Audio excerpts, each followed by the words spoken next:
Assalamualaikum warahmatullahi wabarakatuh. Alhamdulillah rabbil alamin wassalatu wassalamu ala asyrafil anbiya wal mursalin sayyidina maulana Muhammadin wa ala alihi wa sahbihi ajma'in wa ba'd. Biasir wa la tu'asyir rabbi tamim bi khair. Allahumma la sahlan illa ma ja'altahu sahla wa anta taj'alul hazana idza syi'ta sahla. Fakihna fid din, 'allimna al-hikmata wa ta'wil, kun lana wa la takun 'alaina. Allahumma antas sahib fis safar wal khalifatu fil ahli wal mal. Qul mu'allif rahimahullahu ta'ala ila an qala rubbama 'abbara 'anil maqam man istashrafa 'alaih wa rubbama 'abbara anhu man wasala ilaih wa dhalika multabis illa 'ala sahibi basiratin. Nah, terkadang ada orang yang berbicara tentang satu makom tertentu. Katakan saja makom zuhud, makom tawakal, makom mahabbah, makom musyahadah. Man istashrafa alaih, orang yang memperhatikan, orang yang hanya paham tentang teori-teorinya, itu istashrafa. Wa rubbama 'abbara anhu man wasala ilaih. Dan terkadang ada juga orang yang berbicara tentang makom, satu makom tertentu, satu derajat, satu tingkatan tertentu dalam urusan rohani, orang yang benar-benar sudah sampai. Wadzalika, dan dua keadaan ini multabisun, tidak jelas, samar, illa ala sahibi basiratin, kecuali bagi orang yang benar-benar sudah sampai, yang sudah punya mata hati terkait makom-makom itu.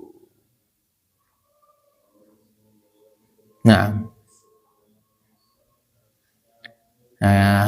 kita nggak bisa komentar panjang tentang hikmah-hikmah beberapa hari yang lalu dan beberapa hari ke depan. Ini bagian hikam yang agak sulit kita mau bicara lebih lanjut, karena ya kita juga bukan istashrofa lagi, malah kita nih sok tahu gitu. Sekali lagi kita ngaji hikam biar kita mulai terbuka jalan menuju Allah, biar sadar terus. Hada mujarrad mudzakarah alama alimna, alama qara'na, apa yang bisa kita baca aja. Ya, kata beliau, ada orang-orang bercerita tentang tasawuf, bercerita tentang maqam, bercerita tentang derajat-derajat di sisi Allah. Itu orang yang taunya secara teori doang. Nah, kita jangankan teorinya, jangankan prakteknya, jangankan udah sampai, teorinya aja mungkin enggak. Nah, ini ada orang yang bicaranya hebat, jago, bicara tentang maqam, padahal dia belum sampai. Nah, ada juga orang yang berbicara tentang makom-makom hebat itu, dan memang dia orang yang sudah sampai di sana. Kata beliau, hal ini tidak jelas, sama rancu, kecuali bagi orang yang sudah Allah buka mata hatinya, yang sudah sampai tadi. Ya samalah orang pernah mondok dengan nggak pernah mondok. Itu tahu, itu ustadz yang pernah mondok sama enggak, itu kebaca, kelihatan. Ya. Orang emang pengusaha emas, dia tahu tuh mana emas beneran, mana bukan.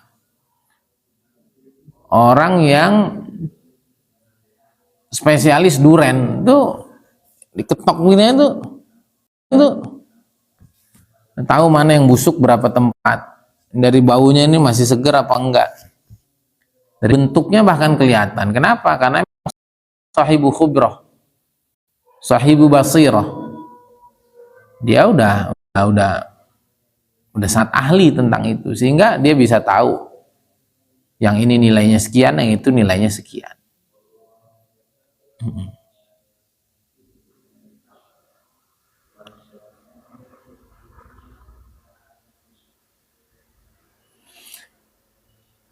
Maka orang-orang yang benar-benar sudah sampai kepada Allah, betul-betul suluk ilallah, maka mereka akan tahu mana yang sudah sampai dan yang tidak. Sehingga orang yang sudah sampai biasanya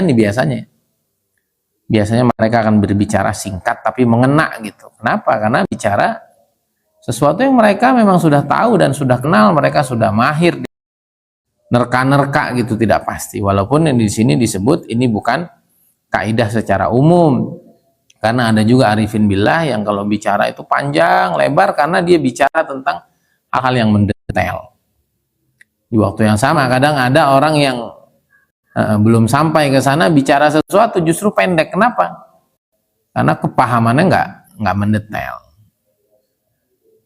Nah jadi nih bab-bab seperti ini kita nggak bisa komentar panjang karena kita jauh sekali dari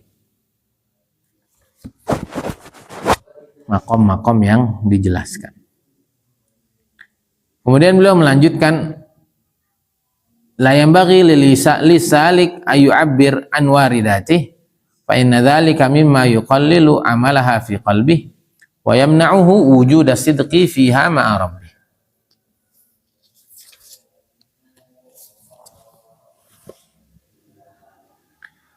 Tidak selayaknya bagi orang yang suluk ilallah dan sedang berjalan menuju Allah ayu'abbiru an waridatih, untuk dia bercerita tentang anugerah-anugerah istimewa yang Allah berikan kepada hatinya dalam perjalanan ruhaninya.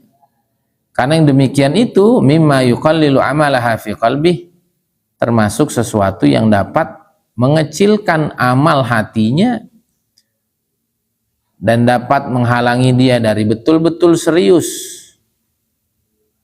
bersama Tuhannya.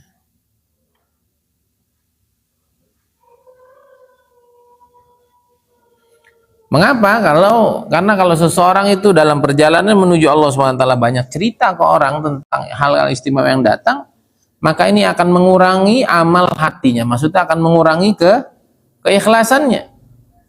Dan itu akan menghalangi dia dari betul-betul serius untuk menuju kepada Allah Subhanahu wa Ta'ala. Karena nanti perhatiannya akan terpecah kepada perhatian makhluk, kepada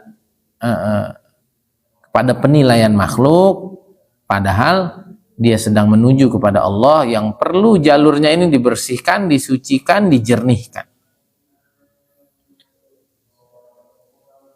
Ya, sehingga kita seperti itu, walaupun ya, lagi-lagi ini ilmu tentang orang, ilmu tentang seperti ini untuk kita gitu. Jangan untuk orang. Nanti kalau ada kiai cerita tentang tadi malam saya gini, wah ini kiai ini nggak ikhlas nih, kiai ini nggak serius nih sama Allah, malah cari perhatian makhluk dan lain sebagainya. Itu bukan begitu ya. Apalagi mereka guru kita, kita nggak boleh suuzon. Mereka bercerita seperti kemarin tuh, lihidayatil murid, agar ngasih tahu, agar membimbing murid.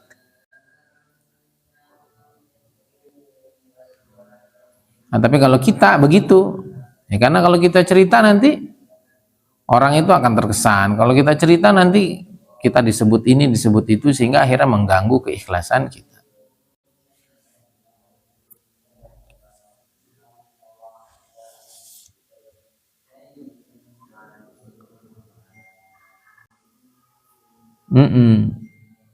Karena dengan seseorang itu bercerita hal-hal yang baik dalam dirinya, anugerah-anugerah istimewa yang Allah berikan kepada hati seseorang, di situ ada bagian nafsu. Karena nafsu ini suka dipuji, suka mendapatkan sebutan-sebutan baik.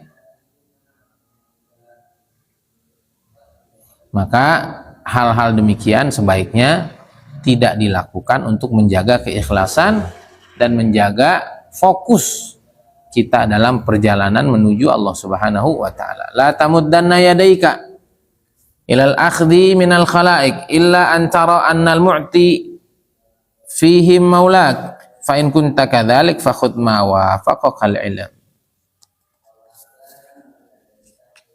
La tamuddanna yadaika, jangan kamu ulurkan tanganmu ilal akhdhi, untuk mengambil minal khalaik, dari makhluk, illa an tara,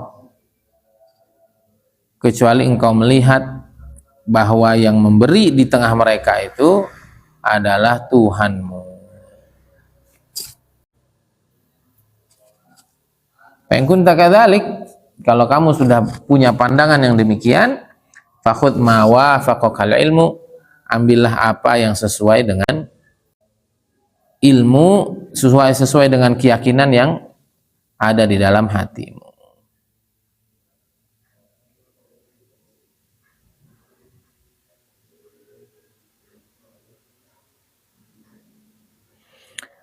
Nah, maka di sini semoga bisa kita jelaskan lebih lanjut. Masya Allah. Bagaimana hukumnya kita mengambil bantuan, menerima bantuan, menerima pemberian dari selain Allah Subhanahu wa taala? Nah, dari hikmah di sini, kalau kita tidak yakini bahwa ini adalah pemberian murni dari Allah Subhanahu wa taala, nggak usah diambil. Kalau kita yakin memang ini adalah pemberian Allah karena kita berdoa, karena kita berharap, dan karena kita merasa bahwa inilah pertolongan Allah agar cita-cita kita untuk bermanfaat kepada sebanyak-banyaknya orang, dan perjuangan kita berjalan dari permintaan kita ke Allah, bukan dari kita cari muka, cari perhatian kepada hamba-hamba Allah. Kalau demikian, ambil. Nah, kemudian beliau menjelaskan, Imam Ibnu Ajibah, bahwa mengambil pemberian, mengambil pertolongan dari makhluk itu ada dua. Yang pertama, ada yang tanpa minta dan ada yang selepas minta. Masing-masing ada hukumnya. Yang pertama adalah mengambil bantuan, mendapat bantuan, menerima bantuan dengan tanpa minta, maka syaratnya ada dua. Yang pertama adalah syaratnya adalah ilmi, yang kedua adalah sufi. Maksudnya ilmi di sini adalah dengan pertimbangan fikih, dengan pertimbangan hukum. Asal kita nggak minta ya, tahu-tahu ada orang datang ngasih, Ustadz saya nitip buat santri, saya nitip buat pesantren. Itu bagaimana hukumnya? Nah, terbagi dua. Pertama, ada yang secara hukmi, ada yang secara sufi, ada yang secara fatwa, ada yang secara takwa, kurang lebih begitu. Adapun secara ilmiah, adapun secara syar'i, maka janganlah dia mengambil bantuan dari orang yang perbuatannya haram atau usahanya usaha yang haram, penghasilannya penghasilan yang haram. Wala mukhallad, begitu juga bukan orang, atau wala mukhallid, bukan orang yang usahanya itu campur baur, itu ada yang haramnya, ada yang halalnya. Wala mahjurun alaih, tidak boleh juga menerima dari orang yang tidak dibenarkan bertransaksi dalam syariat, seperti anak kecil, orang gila, budak dan lain sebagainya. Wa amma sufi fala yaqbidu hatta ya'rifa mimman yaqbadu ilman wa halan fa in tasat ma'rifatu wa tahaqqaq fana'u bihaitsu lam yabqa lahu nadharun lil wasitah aslan. Farubbama islamu lahul qabut mutlaqan li'annahu yaqbid minallah wa yadfa' billah walakinnal kamal huwal jam'u bainal haqiqati wa syariah. Waqad kana katsirun min sufi al muhaqqiqin yaqbiduna jawaiz sultan thumma yadfa'unaha ala aidihim. Nah,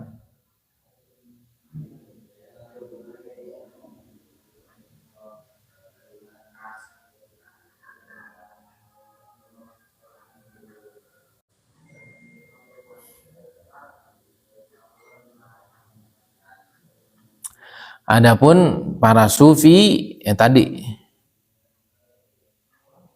mereka tidak akan menerima bantuan dari orang lain, dari makhluk, sampai mereka yakin bahwa yang mereka terima secara ilmu tadi ya, secara fikihnya aman, dan secara mereka punya kondisi hati aman.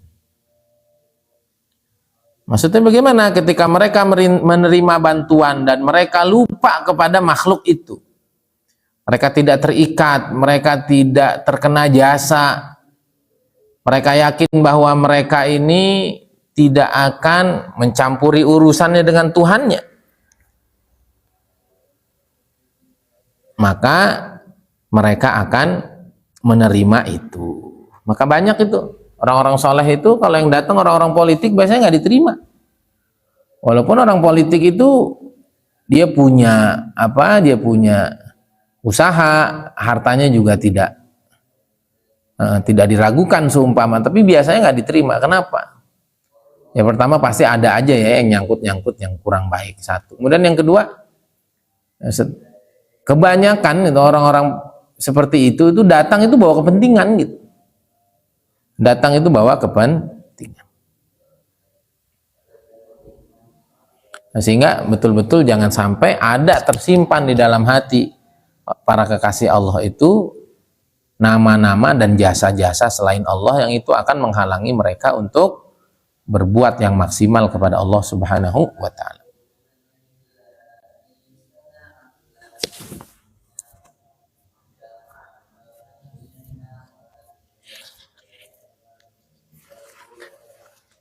Nah, maka banyak para sufi juga yang menggabungkan nih. Ya, karena kan orang tuh kalau ditolak juga kadang-kadang marah, bener nggak? Dan mereka tahu bahwa apa yang mereka berikan juga sesuatu yang baik, mungkin juga dengan niat yang baik. Tapi demi menjaga semuanya, mereka mengumpulkan antara hakikat dan syariat. Banyak juga para sufi itu yang menerima pemberian-pemberian para penguasa, lalu kemudian mereka kembalikan lagi ke tangan mereka. Udah saya terima Pak, tapi karena saya tahu pondok pesantren lain, pihak lain banyak yang lebih membutuhkan, saya kembalikan lagi ke Bapak. Saya sudah terima dan saya kembalikan lagi, silahkan dicari orang yang lebih layak, orang yang lebih memerlukan dari kami. Jadi begitu. Jadi kalau sufi bukan hanya melihat bagaimana hukum secara fikihnya, tapi mereka melihat kondisi hati mereka, adakah mereka terpaut hatinya dengan wasitoh ini, dengan perantara ini atau tidak, ada nggak ikatan-ikatan nanti yang mengikat. Jika mereka melihat semuanya aman, maka mereka akan terima, ya. Nah, termasuk juga ketika mereka menerima dari orang-orang yang hartanya mengkhawatirkan, atau ada jasa-jasa yang akan mengikat mereka, mereka mengambil dua-duanya. Mereka terima dalam rangka untuk menggembirakan hati mereka, dalam waktu yang sama mereka kembali menyelamatkan diri mereka pribadi. Wa amal qabdu ma'as ba'da su'al fal kalamu alaihi min wajhin. Al-awwal fi jawazi su'al wa man'ih, ats-tsani fi ma yakbaduhu ba'da akhdhi. Terus kalau nerima bantuan selepas kita buka donasi, selepas kita meminta kepada orang, selepas kita nyebar proposal, itu seperti apa? Maka yang perlu diperinci dulu adalah hukum meminta itu sendiri, baru nanti hukum menerimanya. Amma hukmus su'ali fa asluhul jawaz. Hukum meminta itu aslinya adalah boleh. Dalilnya wa amma sa'ila fala tanhar. Kalau ada yang minta-minta jangan kamu hardik. Kalaulah meminta itu tidak dilarang, maka Allah tidak melarang untuk menghardik mereka. Nah kemudian hukum meminta ini dibagi menjadi 5. Ini ulama nih kalau udah bicara itu detail. Itu kenapa kita harus selalu baca kitab mereka. Selepas kita membaca setiap hari kitabnya Allah, kitabnya Rasulullah SAW. Bagaimana pesan Habib Umar. Minta itu ada 5. Setelah tadi asalnya adalah mubah, lalu dia akan kembali kepada hukum fikih, hukumnya 5. Pertama ada yang wajib, sunnah, mubah, makruh, haram. Bagaimana meminta yang wajib? Ma yakunu lisaddir ramqi atau lisaddir ramaqi. Meminta untuk menyambung nyawa atau menahan ruh agar tidak keluar. Seperti orang-orang Gaza. Ya udah lapor banget di di boykot, mereka dijauhkan dari sumber-sumber kehidupan. Maka meminta dalam kondisi seperti ini hukumnya wajib. Mereka berteriak, mereka meminta tolong. Nah itu meminta untuk mempertahankan kehidupan karena saking laparnya, itu hukumnya wajib. Bahkan kalau dia nggak minta, dia bermaksiat kepada Allah Subhanahu wa ta'ala.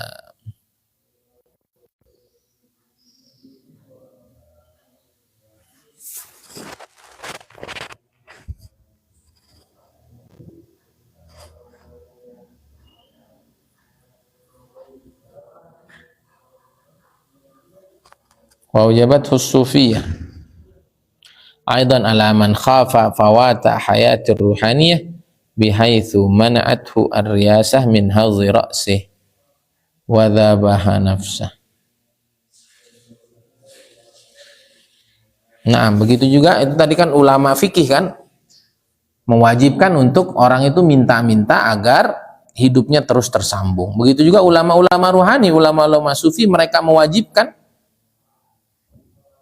untuk meminta makan waktu itu. Kenapa? Agar ruhaniyah seseorang itu nggak mati.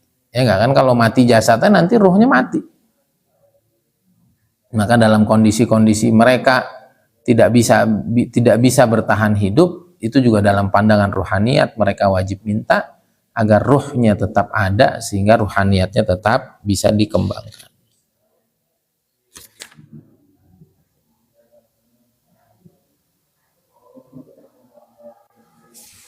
Nah,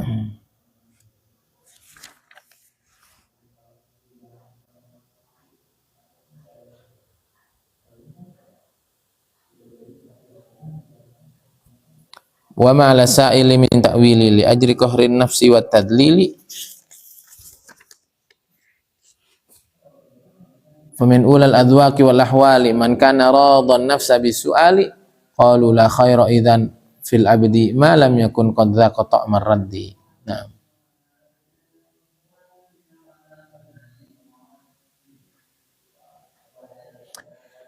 ini ada Imam Ibrahim ibn Khawas, ada orang nawarin beliau untuk memberi apa? Ribuan dinar. Beliau nggak terima karena nggak perlu itu.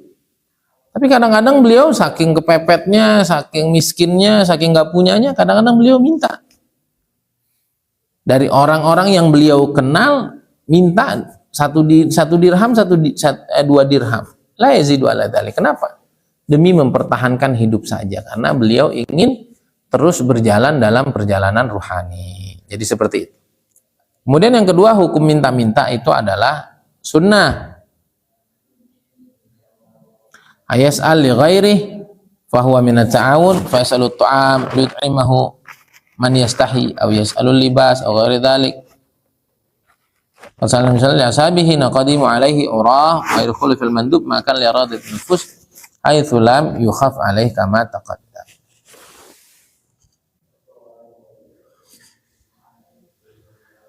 Nah, yang kedua, hukum minta-minta itu adalah sunnah.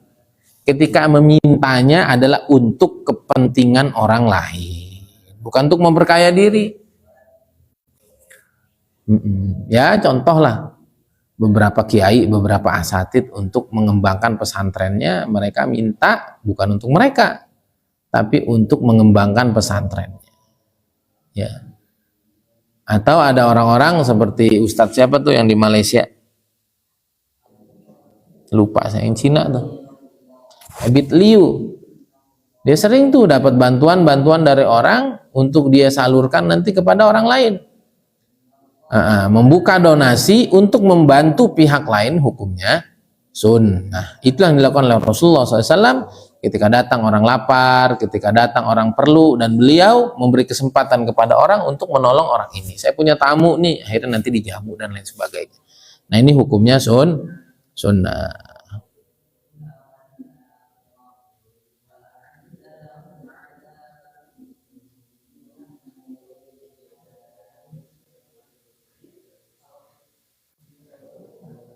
Wa amal makruh, yang ketiga hukumnya makruh.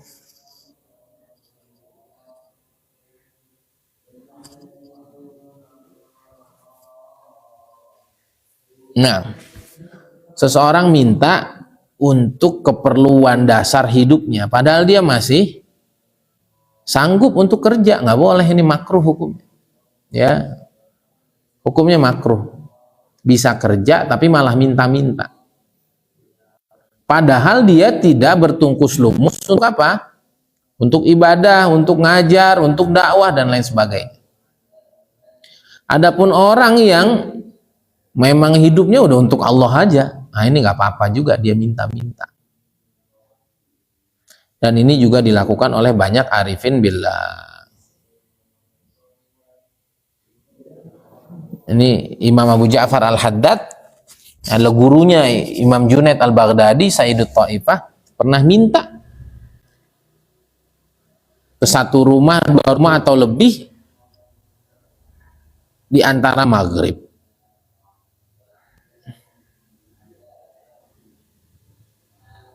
Nah, untuk punya makanan. Akhirnya banyak orang awam tuh kaget loh, kok syekh besar ketok-ketok rumah orang biar dapat makanan. Akhirnya diketahui apa sebab beliau melakukan itu. Akhirnya orang-orang menganggap itu juga sesuatu yang normal. Nah, inilah pentingnya ilmu yang mantap, ilmu yang matang, karena kita nggak bisa menilai sikap orang dengan perasaan kita. Semua ada ilmunya.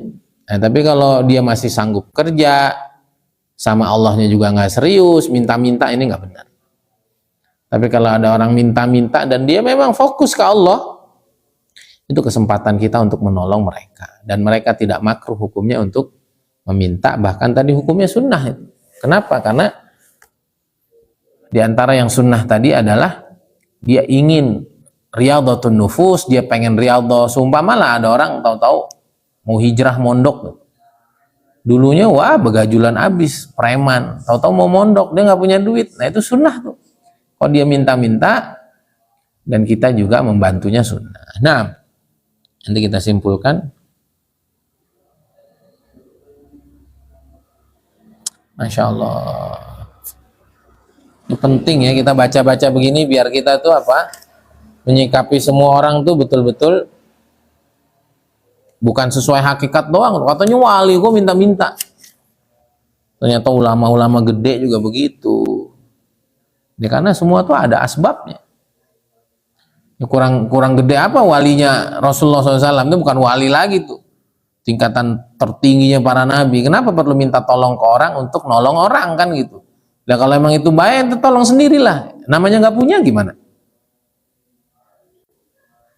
Nih Syekh Abu Sa'id Al-Kharraz kalau betul-betul kelaparan, maka beliau akan tadahkan tangannya dan minta, siapa yang punya sesuatu bagi aku karena Allah. Masya Allah. Imam Ibrahim bin Adham mu'tafikan bi Jami'il Basra wa la yuftir illa min thalathati ayyam ila thalathati ayyam. Akhraja ba'da salatul maghrib yatlub 'ala al-abwab fitrah. Masya Allah. Imam Ibrahim bin Adham, siapa yang nggak kenal, pernah itikaf di masjid jami'nya Basrah, dan bukanya itu 3 hari sekali. La yuftir illa min thalathati ayyam ila thalathati ayyam. 3 hari baru buka. Kenapa? Bukannya mau puasa wisal, nggak punya makan. Dan beliau akan keluar selepas sholat maghrib, minta di pintu masjid itu, bagi saya makanan dong buat berbuka ya Rabb. Imam Sufyan Tsauri itu minta makanan atas nama Allah. Fa in futiha bi katsir akhadha kifayat wa tarakal akhar. Dan kalau beliau dikasih banyak, maka beliau akan ambil secukupnya dan ninggalin yang lain. Wa aktsarur rijal ala hadzal hal qat'u dunyal faniyah itsani mal ukhra al baqiyah. Dan banyak lagi para ulama-ulama sufi yang mereka habis yang kekal. Dan ini semua tidak menciderai hukum syariat dan juga hukum hakikat, dan tidak dan tidak yutfi, dan tidak meredupkan cahaya ma'rifat mereka kepada Allah Subhanahu wa ta'ala. Wa kari su'alahu li nafsih thumma abahuhu li ajli jinsih wa lam ya'udduhu minas su'al lakin minal auni alal a'mal idh kana khairul khalqi fi atrabih yas'alu ahyanan ila ashabih. Nah, jadi terkait Imam Ibnul Banna membuat satu syair terkait minta-minta yang sunnah dan makruh.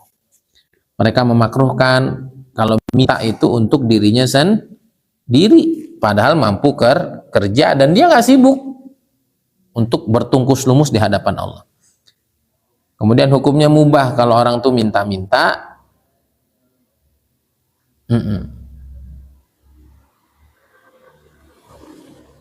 untuk dia bisa beramal lebih, dia bisa bertungkus lumus kepada Allah Subhanahu wa ta'ala. Idz kana khairul khalqi fi atrabih yas'alu ahyanan ila ashabi. Sehingga kadang-kadang orang-orang yang ingin bertunggus lumus di hadapan Allah Subhanahu wa taala, mereka perlu untuk meminta kepada sesamanya untuk memenuhi keperluannya. Wa amal mubahu. Tapi kalau orang tuh nggak ngaji, udah apaan tuh lama minta-minta, apaan tuh? Padahal selagi tadi dia untuk keperluan dia, untuk total sama Allah, atau untuk nolong orang lain, tuh hukumnya adalah sunnah atau mubah. Nah, wa amal mubahu fa huwa ayasalaka hajatil ghair daruriyah. Qada'i daini aw ma yazidu ala satri awrati wa sadri ramki aw ghairi dzalik mimma laysa bidaruri lakinnahu haji ay muhtaj ilaih. Nah, adapun hukum minta-minta yang mubah, seseorang minta untuk hajatnya, seperti orang meminta untuk dia bisa bayar utangnya, atau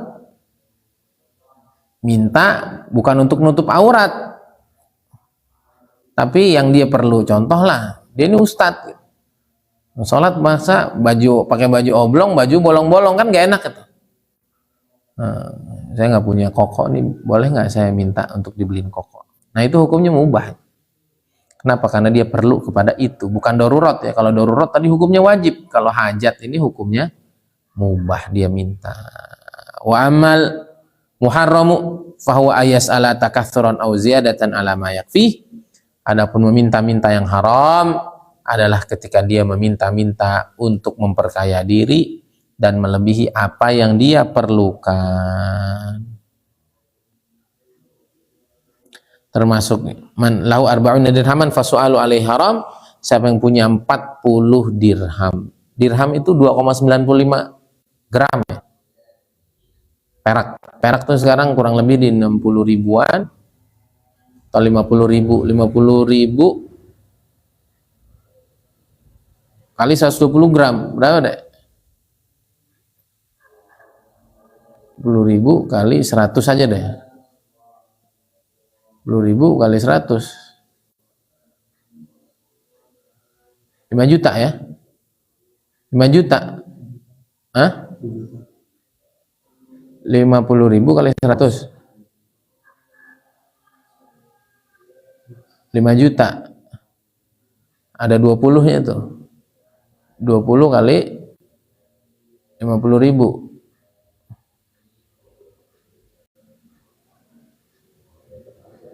juta ya.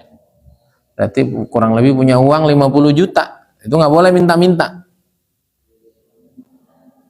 Nah, nggak boleh minta-minta. Termasuk yang haram juga orang yang hobinya tuh minta-minta gitu. Hobinya minta-minta, di mana aja minta. Udah cukup. Nah, ini hukumnya juga haram.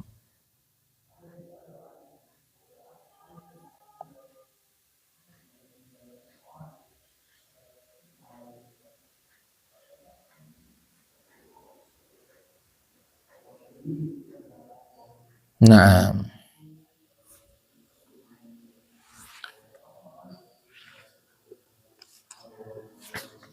itu hukum meminta-minta. Nah, kemudian menerima setelah minta-minta itu seperti apa? Nah,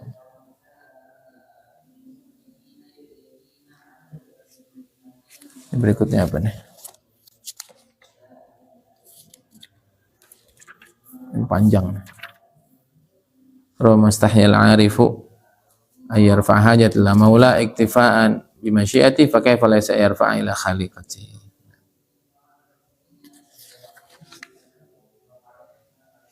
Ini cukup panjang, nanti kita lanjutkan di pertemuan besok insyaallah.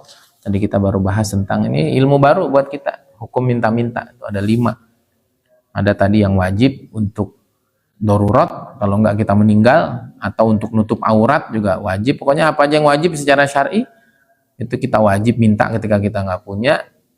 Kemudian yang kedua yang sunnah. Minta yang sunnah adalah ketika seseorang ingin membantu orang lain,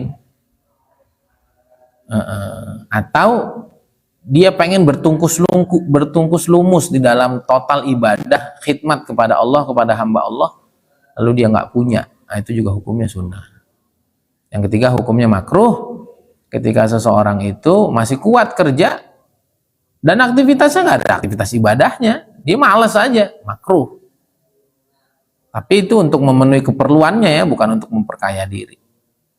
Adapun tadi itu kalau minta-mintanya karena dia fokus dakwah, fokus ngajar, fokus ngaji, itu hukumnya sunnah. Dan hukumnya mubah apa? Hukumnya mubah ketika seseorang meminta-minta untuk keperluan dia, bukan untuk gaya-gayaan ya. Contohnya kan makan nasi doang nggak enak, Pak saya udah ada nasinya, mau udah ada Pak, cuman pengen pakai lauknya Pak, minta, itu nggak apa-apa. Atau tadi itu bajunya udah ada sih, cuman karena dia ustadz terpandang nggak pantas gitu, saya boleh nggak minta dibelikan baju yang agak pantas, itu hukumnya mubah. Kemudian yang kelima hukumnya haram ketika takatsuran, ketika memperkaya diri dan lebih dari keperluannya, atau hobinya meminta-minta dan bikin repot orang, bikin susah orang karena dia banyak meminta. Atau bila taufik kita lanjut di pertemuan selanjutnya tentang hikmah ini. Nah kalau begini-gini kita bisa nerangin. Kalau ada makom-makom, kita makomnya makam kuburan, kita mah nggak punya makom sama sekali, jadi kita nggak berani bicara lebih jauh. Hadza billahi taufik, subhanallah wa bihamdika, asyhadu an la ilaha illa anta, astaghfiruka wa atubu ilaik. Assalamualaikum warahmatullahi wabarakatuh.